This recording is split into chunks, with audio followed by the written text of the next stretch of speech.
আপা শুনেন, আপনি আমার বাড়িতে আসছেন, আমি খুবই খুশি হয়েছি। প্রয়োজনে মানুষ বাঁশ, রড, কম্বলের কথা এগুলো ভুলে দিতে পারে।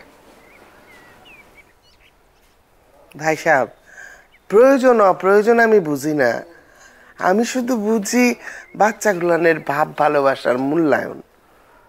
আমি মা হিসাবে একটা নিশ্চয়তা আপনাকে দিতে পারি যে আপনার মেয়ে ভাতে, কাপড়ে, আদরে, সম্মানে কোনো কমতি হবে না, এইটুকু নিশ্চয়তা আমি দিতে পারি।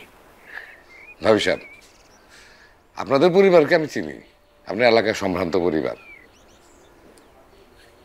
আপনার ছেলেও মাশাল্লাহ 10-এ 10 পাওয়া ছেলে, তার সততা নিয়ে কোনো প্রশ্ন ওঠে না।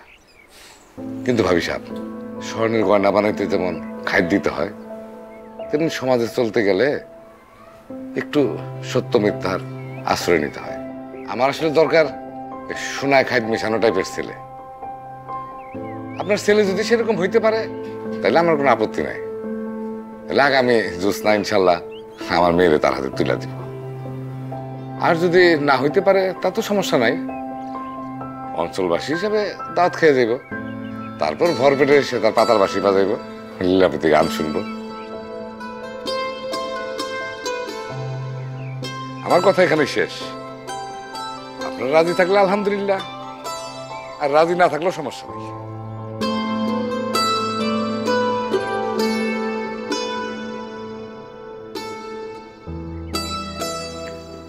আলহামদুলিল্লাহ।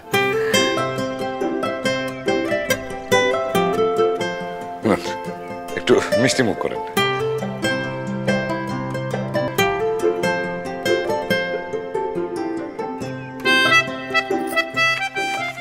কি দা মিষ্টি খাও।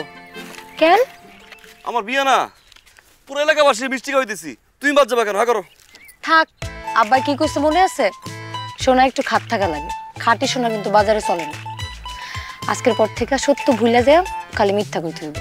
আর যদি মিথ্যা কথা কইতে ভুলে যাও না, তখন আমারও ভুলে যাও। টাটা বাই বাই, খোদা হাফেজ। কিসের টাটা বাই বাই? সত্য কই তো ব্যবসা লস খাওয়ান যায়, তোমার হারান যায়। থাকলাম আজকে থেকে মিথ্যার উপরে, বিশ্বাস হইতেছে না? না। দেখবা কও। আমি তোমার ভালোবাসি না। কি কইলা? তুমি দেখতে মোটেও সুন্দর না। কি কইলি? তুমি খাটো। আমি খাটো আর তুই কি তাইলে?